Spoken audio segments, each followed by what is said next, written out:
Ajnanatimirandasya Jnananjana Shalakaya Chakshurmilitanjena Tasmai Sri Gurave Namah. Gurave Gaurachandraya Radhikaye Tadalaye Krishnaya Krishna Bhaktaya Tad Bhaktaya Namo Namah. Yam Pravajantam Anupetya Apetya Krityam Rapaino Viraha Katara Ajuhava Putreti Tanmayataya Taravo Binedus Tam Savabhutam Hridayam Munimanatosmi Narayanam Namaskritya Naram Chaiva Narottamam Devim Saraswatam Vyasam Tato Jayamudirayat Ambhaktya Vihina Parada Lakshai Kiptashta Kamari Tarangamadye Kripa Maitvam Sharanam Prapanna Vrinde Namaste Charanarvindam Tavevasmi Najivami Tvaya Vina Iti Vigyaya Radhe Tvam Nayanam Charanandike Vancha Kalpatarubhascha Kripa Sindhu Bevacha Patitanam Pavanebhyo Vaishnavebhyo Namo Namaha. Okay, so we continue. I'm going to go back a few days when we were still in New York, and we were doing a class about the Mangala song composed by Srila Bhaktiprajna Kesava Gosvami. It's a little different giving a class in front of devotees, and so many are kind of new, and giving a class not only on the philosophical considerations of this song, the insights into the deeper meanings and moods of it, but also the practical application. Singing about Mangala Arati, and therefore we should go to Mangala Arati, right? Anyway, it's a very different kind of class sitting in front of everyone. Today I'm just going to finish reading about the song, the meaning of it. It'll be a little bit shorter class today because I have to run out, but we're at least going to get started again. So, just as a recap, we were reading about this song, and it's the realization of this pastime of Nisanta Lila. What are Arati and Krishna doing? Where are they at the end of the night? Right, together in some very beautiful secluded kunja, alone in the evening, alone. The manjaris are outside waiting attentively for when the appropriate time for the divine couple to awake, and then they can begin their service. And we hear about the birds and the bees and everybody awakening, the auspicious sounds beginning, and we read about that. I won't recap because I want to finish. Vrinda Devi has her role, worrying about the monkey Kakati, right, disturbing prematurely the sleep of Radha and Krishna. So many things going on. Whoops. Okay. Yes, so I'm going to begin reading. Recap a little bit. I believe we read this thing, but it's a good introduction to the second half of the article. Okay. All right. So, the jiva is constitutionally a servant of the Supreme Lord. Unfortunately, the jiva who has fallen into this illusory world, being averse to Bhagavan since time immemorial, is burnt by the threefold miseries and the cycle of repeated birth and death. Only by great fortune does the jiva take shelter at the lotus feet of a Sadguru and follow the path of pure bhakti. At that time, he realizes that Sri Gurudev, Sri Gaur Sundar, and Sri Radha Krishna Jugal are the embodiment of auspiciousness for the whole world. That's a big realization. We seek auspiciousness, happiness in so many other directions, but we're being brought to our attention here that for those who are divinely realized and inspired, this is life. Sri Guru, Sri Gaur Sundar, Sri Radha Krishna. The life of that person in whose heart prema for them has arisen is actually successful. This condition is the ultimate good fortune of all living entities. This is the destination of all living entities ultimately. However, it may take a long time. Well, we've been conditioned since time without beginning, you can say, because our fall down happens outside of the jurisdiction of ordinary time, of the threefold time of this material world. We're in our unrealized spiritual state outside of the coverings of the material energy. And by neglect, we happen to look in this direction, become covered and thrown into this material energy, and then subjected to threefold time and the miseries and everything else that accompanies this environment. And it can take millions and millions and millions of human lifetimes before we come to this recognition. And the only way we do come to this recognition is by the rare good fortune of coming into connection with the emissaries of the Lord, pure devotees, who bring that message.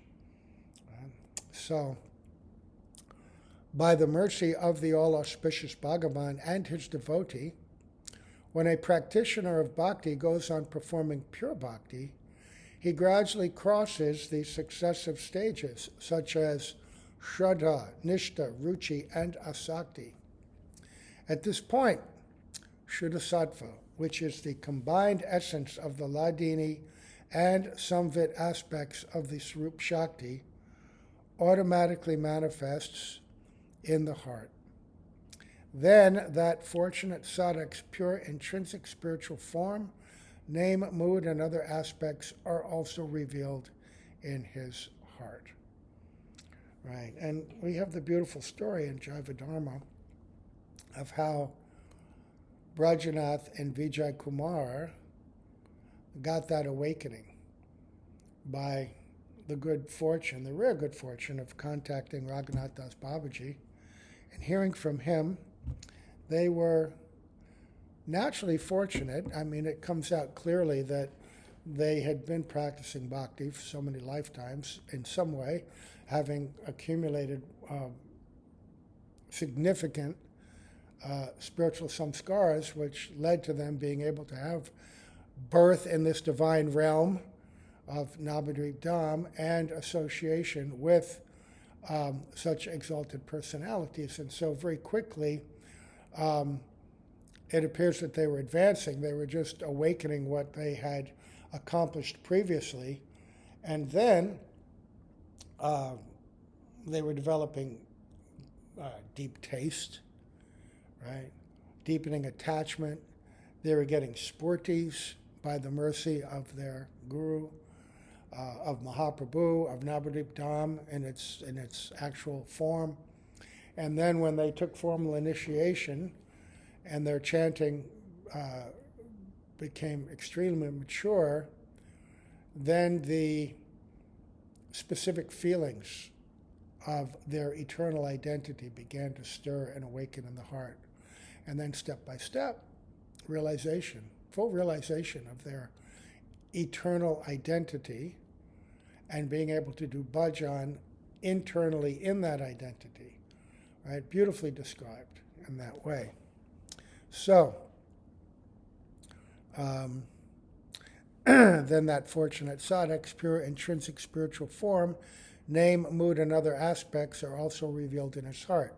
So the Ekadash Bhav, those 11 features of one's spiritual identity, one's associates, one's service. Right? By the association of devotees who are tatvagya, that means well-versed in conclusions of scripture, and rasik, he is naturally attracted to perform Nam Kirtan with great feeling and to remember Ashta Kaliya Lila. Only in the heart of a living entity who has received such good fortune is Mangala Nisanta Lila manifested. So we're singing the song, but what is being explained here is not really fully manifested. However, hearing the translation with attention, with desire, increasing desire, awakening desire, so that one day that good fortune of seeing the real Mangalartik will manifest in our heart. This is what goes on in the hearts of self-realized persons.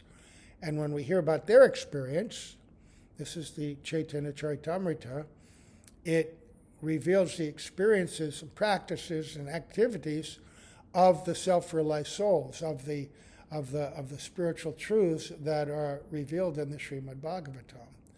They're fully explained and in terms of dialogue and philosophical discussion, but also in the actions of Mahaprabhu and his associates, Chaitanya Charitamrita and Chaitanya Bhagavat, of course. So only in the heart of a living entity who has received such good fortune is Mangala Nishanta Lila manifested. The same love-laden Mangalartik that the Priya Narma Sakis perform in the transcendental abode of Vrindavan during Sri Sri Radhakrishna Yugal's Nishanta Lila is specifically bestowed upon the heart of such a sadhak. This auspicious rati does not manifest without the mercy of Sri Sri Radha and Krishna or their associates. And until this auspicious rati is manifested, the transcendental Mangalartik also will not manifest itself. Therefore, the Bhakti Sadhak prays piteously in great distress to receive such good fortune. Right? So, that would have been the fourth verse. Shubha Drishti Kara Prabhu Jagatera Prati Jagoka Hridaya Mora Sumangala Arati. Right? And the first three verses are describing, by the grace of Guru and Gaur Sundar, we're engaged in this Mangalartik. Then he says, it's so auspicious, this Nishanta Lila heralds the end of night, the auspicious awakening, the new day, the new pastimes of the day, right? That while the Lord is absorbed in his yoga nidra, you could say pastimes, right? Jivas are sleeping deeply in ignorance. But if he manifests in their hearts, by his mercy, by the mercy of Guru, then all Tattva, all Siddhanta will be revealed. So then the prayer, please bestow your glance upon the world, your kind glance, and awaken in my heart that most auspicious rati. Right? And then the next 5 verses will be describing what is going on. The Mayora Shukari Sari Kattapikaraj Mangala Jagara Hetu Kariche Viraj. The peacocks, parrots, and cuckoos all exist solely to sing for your auspicious awakening. They all awaken a little bit earlier. They begin to sing very happily for the pleasure of Radha and Krishna. Sumadura Dvani Kore Jatta Sakigan Shakigan Mangala Shravane Bhaje Madhura Kujan. Sitting in the branches of the trees, all the birds sing their supremely sweet morning melodies. which resound throughout the forest.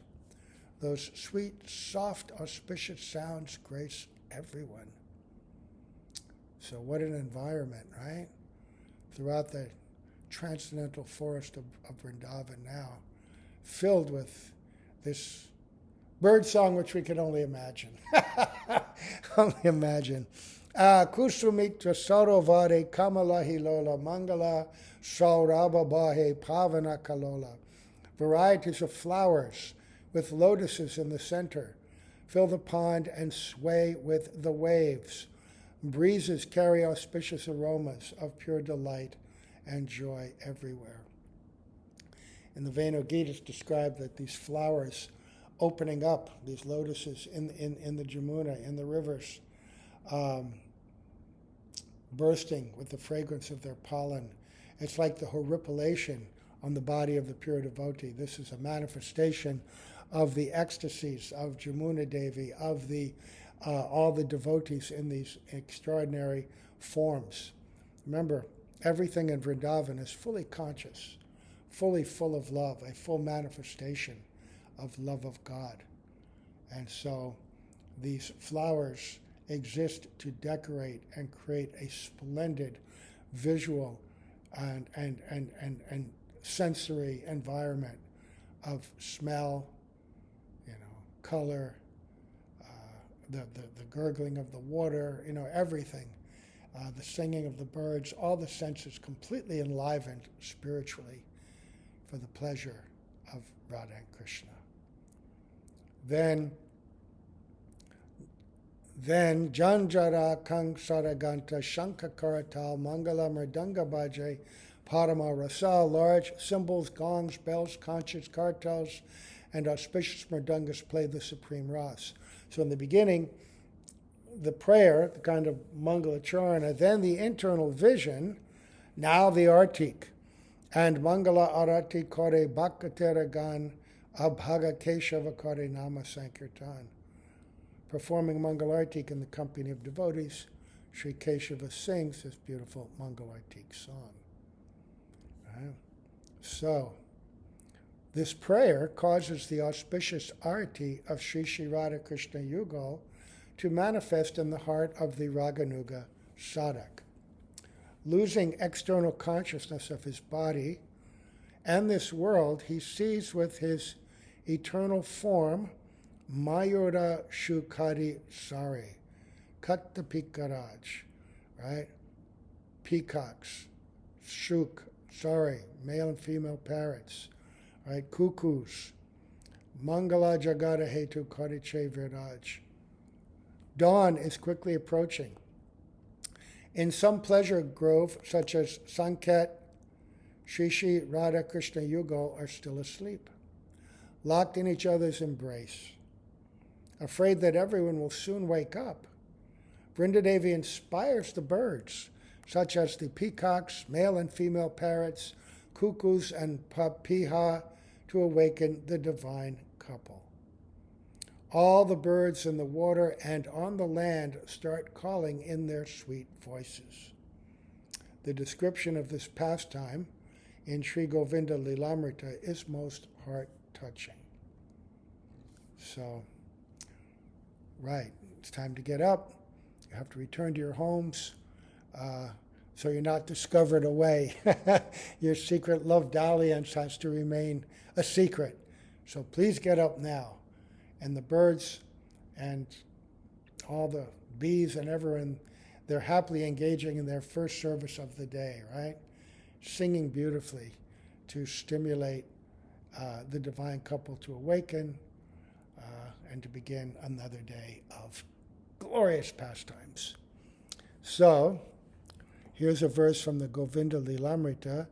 Jakshashu Saya Kadakeshu Kira Jagopeki Bish Chapikshada Sale Pilo Kapota Priyake Mayura Lata Subringa Bhuvitam Rachuda. Female parrots on the grapevines, male parrots on the pomegranate trees, cuckoos on the branches of the mango trees, male and female pigeons in the pilu trees, male and female peacocks in the kadamba trees, male and female bumblebees on the creepers, and roosters on the ground, all are singing sweetly. What an image. All these different birds are all collected together in their own section, like a symphony. Right? In a symphony, you've got your strings in one place, you've got your horns in another, right? Your wood instruments, drums in the back, and they all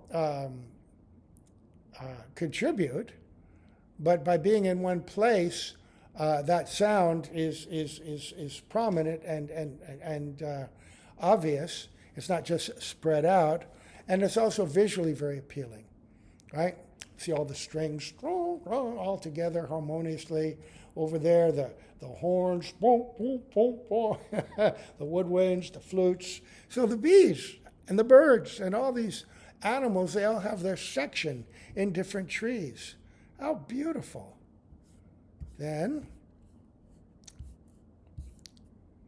the male and female peacocks start crying their sweet caw. The male peacocks call out K, quote, the patience, shyness, and chastity of Srimati Radhika, who is the personification of Mahabhav, are like a tall mountain. Who can crush that mountain to powder? Only Krishna. Then the peahens reply, Ka! Sri Krishna is like a mad elephant, sporting with his beloved in the waves of prema. Who can control that maddened elephant with the goad of her love? Only Srimati Radhika. So they're both glorifying both Radha and Krishna and the uniqueness and beauty of their love. This is the mood of Vrindavan. Everybody is completely stimulated and appreciating Krishna as the supreme object of love and his devotees as the great reservoir. And each group will appreciate Krishna accordingly. The Sakas, he's the best among the cowherd boys. Right? Certain Sakas have some appreciation and knowledge of Krishna and Radhika and the gopis. Right? The Vatsalya, those in the parental affection, see Krishna as the most beautiful son of Nanda and Yashoda, but also they have those same kinds of feelings, that deep affection for Krishna like their own son, even greater, their love for Krishna than for their own sons and daughters. And of course the gopis, they see Krishna in that very special way. And Chaitanya Charitamrita describes that the mirror of the heart reflects the beauty of Krishna according to the nature of their relationship. Cowherd boys see Krishna dressed and beautiful in a certain way, Mother Yashoda through the lens of parental affection, but the gopis see him in the most beautiful way. Remember when he finally appears before them after having disappeared during the Rasa Lila, after Gopi Geet, after their song of extreme separation, Krishna appears again in response to this loving song.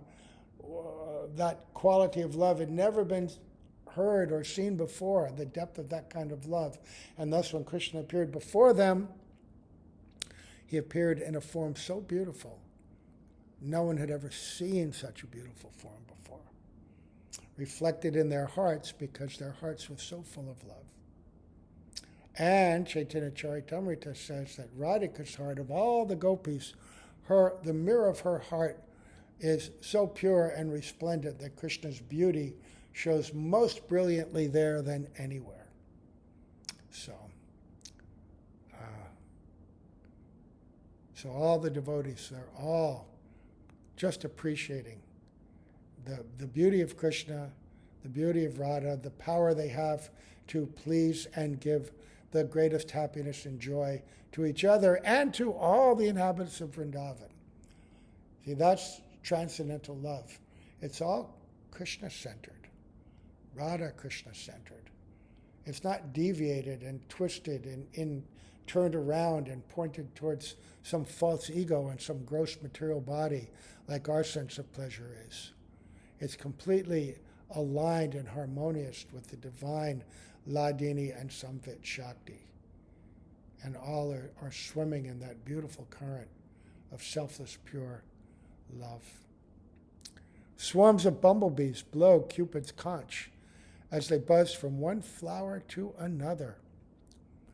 Parrots like Daksha and Vichakshana, and female parrots such as Shubha and Manjubhasini awaken the divine couple by heralding the auspicious dawn. Although Radha and Krishna are awakened by the sweet calling of these birds, they still remain in a tight embrace with their eyes closed, fearing that the pleasure of that embrace may vanish. The line, Mangala Shravane Bhaje Madhura Kujan, verse 6, can have many profound purports. The first meaning is that the sweet calls, kujana, of the birds on the branches of different trees enter the ears of Sri Sri Radha Krishna as a sweet but indistinct auspicious sound. The second meaning is that the sweet sound of the birds enters the ears of the Priya Narma Sakis who are waiting for Sri Sri Radha Krishna to wake up. There is another very confidential meaning of the word kujana. At that time, at the time of Sri Sri Radha Krishna's amorous pastimes, their Rati Vilas, they converse together and exchange sweet joking words. When this kujana enters the ears of the Priya Narma Sakis, they become overwhelmed with love. In this case, Priya Narma Sakis means the manjaris. There's a little footnote there. Other times it means the intimate Sakis of Radhika's own group, like the Ashta Sakis, very special and dear. Intoxicated bumblebees are humming everywhere in Vrindavan, which is full of many varieties of jasmine flowers, such as Beli, Chameli, Juhi, Jatika, Malika, Malati, Jati, and Kunda. The clear ponds of fresh, sweet water are dense with lotuses, swarming with humming bumblebees. These lotuses sway at the touch of the cool, gentle breezes, and they dance in overwhelming jubilation when waves arise in the pond. In the midst of all this, everyone hears the name Jatila. Sri Sri Radha Krishna Yugal and their Sakis, full of suspense and eagerness, immediately get ready to leave the kunja to go to their respective homes. Right. The monkey's crying Jatila sort of means wake up, but it also means like the mother-in-law. And, oh, it's our mother-in-law here? Oh, my goodness, we've got to get up and get away. Full of suspense and eagerness, they immediately get ready to leave the kunja and go to their respective homes.